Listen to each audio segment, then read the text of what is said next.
Sveiki sugrįžę į Kovotojo kodo kanalą. Taigi šiandieną mes pasišnekėsime apie EDD paketą, tai yra Everyday Drive kitas. Tai kaip turim EDC paketas, taip yra ir EDD. Tai ne vien tik ką mes nešiojam su savim kišenėse, ar tai būtų ginklas, ar peiliukas, ar prožektorius, bet lygiai taipogi, kaip mes važiuojam su mašina, kaip vairuojam mašiną, kažkur keliaujam, ar mes būtume vieni, ar su šeima, ar su vaikais, tai mes turim turėti irgi šiokį tokį pasirengimo lygį. Ir tai nebus kažkas labai kosminio, ar tai būtų pritaisytas panelės kitoj sėdynės pusėje su amunicija, su ginklais ir taip toliau. Ne, tai bus pats minimalistinis paketas, kuris yra pas mane mašinai ir ką aš jame vežiuosi visokiais nenumatytais gyvenimo atvejais. Ir pažiūrėkime, kas yra pas mane EDD pakete.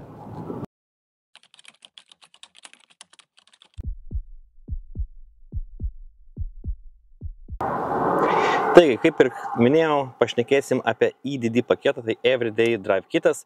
Tai nėra kažkas kosminio, jisai pas mane gyvena štai šiame kompartmente. Aš atsidarau ir štai jis atrodo štai taip. Tai yra mažas pakečiukas, kuriame yra visokiausi daikčiukų, kurie pravers tikrai ne vienoje gyvenimo situacijai. Kam jis yra reikalingas? Tai mes vėlgi taipogi šnekam apie pasiruošimą, kad mes turim būti pasiruošę veikti belia kokioje situacijai, kad turėtume kažkokį tai įsigelbėjimo variantą.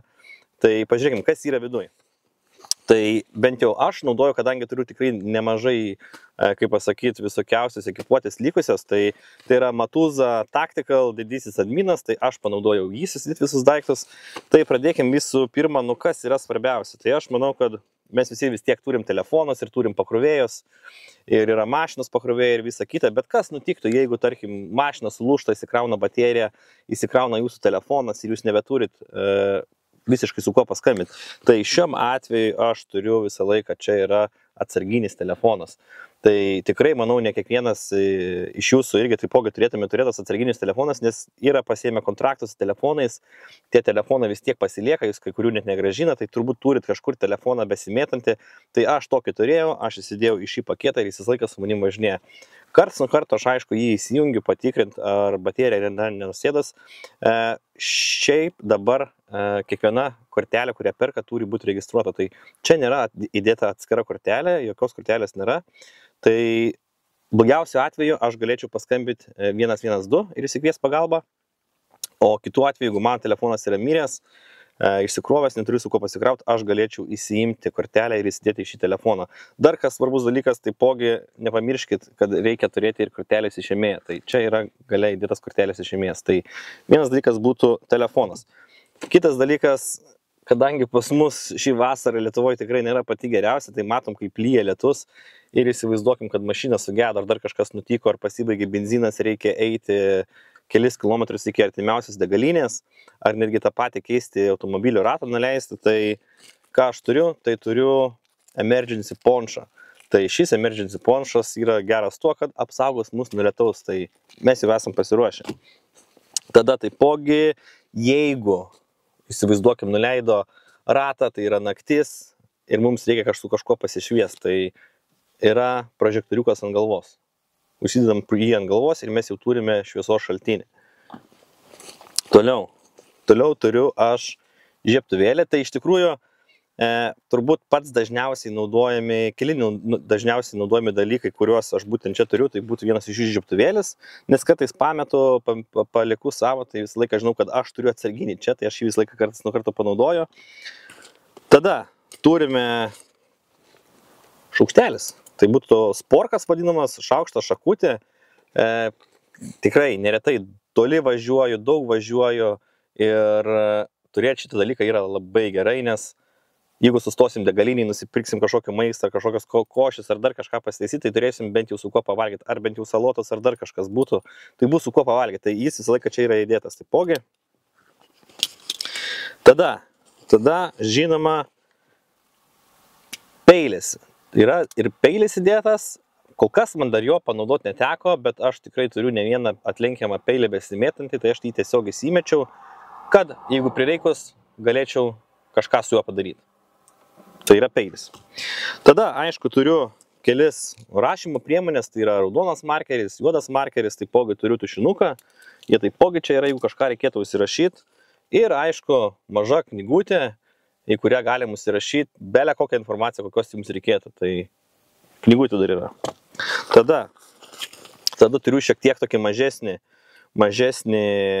multifunkcinį, pavadinkim, tą Swiss Army peiliuką, kuriame tikrai nėra labai daug funkcionalumo, jisai yra tik peiliukas, nors aš peilį turiu, bet aš paėmiau todėl, kad čia yra žirklutės, tai žirklučių aš kitų nesidėtų, tai yra mažos žirklutės ir taipogi yra bent jau pincetas, jeigu reikėtų panaudoti pincetą, jeigu tarkim su vaikais atvažiuojam pasivaikščioti po mišką ir pamatau, kad yra erkė kokia įsisegus vaikui, tai aš žinau, kad nepradėsiu krapštyti kokio tai med paketo mašinos, ieškoti, aš žinau, kad aš turiu pincetą ir galėčiau tą dalyką atlikti ir ištraukti, pavyzdžiui, erkę, ne?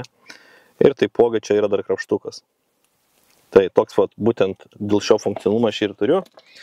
Tada turim šiek tiek parakordo ir aš šiaip tai įsidėjau šitą dalyką ne vien tik dėl parakordo, bet todėl, kad čia yra kompasas, yra švilpukas ir taipogi yra alternatyvus ugnies šaltinis. Tai būtų mini skeltuvas ugnies, kuris štai yra štai čia, štai jeigu pasibaigtų dujų žiebtuvėliai, tai aš turėčiau su kuo užsikurti ugnį, jeigu jos reikėtų, ar įskelt žiežirbą. Tai va čia yra toks dalykas dar įdėtas. Tada turiu taipogi porą virvučių, tai viena būtų 1 metro virvutė, kita 2 metrų virvutė. Kaip matot, jos gražiai suorganizuotos, kad nesusimaišytų ir tiesiog aš jas galiu panaudoti, jeigu man jų prireiktų. Taigi, vienas iš dar labai dažnai naudojamų dalykų, kurį aš naudoju, tai būtų šiek tiek vaistų. Jo? Tai turiu bent jau kelis paketelius vaistų nuo skausmo, tai būtų ibuprofenas, ar tai būtų ibuprom ekspresas, tai tikrai šituos labai dažnai naudoju, nu nesakykim dažnai, bet tikrai yra tekę panaudoti, nes gal pradės skudėti, ar tu vairuoji, ar dar kažką ilga kelionė, tai vėlgi turėti vaistų prie savęs, aš žinau, kad jie ten nėra, galiu tiesiog pasimti, suvartoti ir viskas bus cool. Ir taipogi yra dar pleistriukai žaizdų. Labai ten keli skirtingi dydžiai įdėti. Tikrai yra buvę, kad esam važiavę su šeimyna ir mūsų mažasis kažką pirštui prasidarė, ten pradėjo bėgti kraujas, tai vėlgi nepradėsi ieškoti ar lūpt savo, kaip minėjau, mašinos vaistinėlės, ieškoti pleistriukų, tiesiog turi kelis pleistriukus pasiruošęs ir juos gali tiesiog pasakyti žmonai, kad žiūrėk, čia yra šita dėžutė ir gali jinai pasimti ir paimti ir užkliuoti vaikui pirštą ir tikrai nebus jokių problemų. Arba pačiam. Ir tada dar vienas svarbus dalykas būtų, jeigu nebūtų, kaip pasakyti, važiuoja mašina sugesta, tai nebūtų vien tik nuleidęs raktas ar ratas, ar visiškai mašina sugesta ir mums reikia įsikviesti recovery šitą mašiną, tai telefoną turim, galim pasiskambinti, bankomato turbūt aplinkui nebus, jeigu tai kažkur miškų gilumoje, ar ten, bent jau kaip šis nuošalus keliukas, tai labai pravartu iš tikrųjų yra turėti bent jau šiek tiek grinų, tai čia yra apie 70 eurų. Paskutinį kartą, kai teko tempti mašiną, aš žinau, kad jie jama grinais ir būtent kainavo apie 75 eurus, tai visą laiką turiu šiek tiek smulkių pinigų, jeigu reikėtų. Ir aišku, tikrai jums taip yra nutikę, pasistatom mašiną ir ieškom piniginiai, nes dabar labai dažnai atsiskaitom banko kortelėm ir nebeturim, jeigu neturim programėlės, tai neturim už ką susimokėti už parkingą, tai yra bent jau kažkiek palaidais centais irgi pinigėlio, apie 5 eurus turiu. Taigi štai toks būtų turinys bent jau mano IDD paketo, tai kaip minėjau, tai yra minimalus dalykas, kuris tikrai gali pasitarnauti kiekvienai situacijai. Ir viską, ką jame yra sudėta, tai galite nueiti į bunkeris.lt, ten bus atskira skiltis būtent sukurta šiam videoi IDD ir ten bus sudėti visokiausi daikčiukai, kuriuos jūs galėsit pasižiūrėti, nusipirkti, jeigu norit patys susikomplektuoti štai tokį paketą, jūs galėsit drąsiai tai padaryti. Ir žinoma, sukovoti S15 jums bus skirta 15% nuolaida visom tom prekiam, kurios yra toje kategorijoje. Tai šiam kartui tiek, ačiū jums ir iki kitų kartų.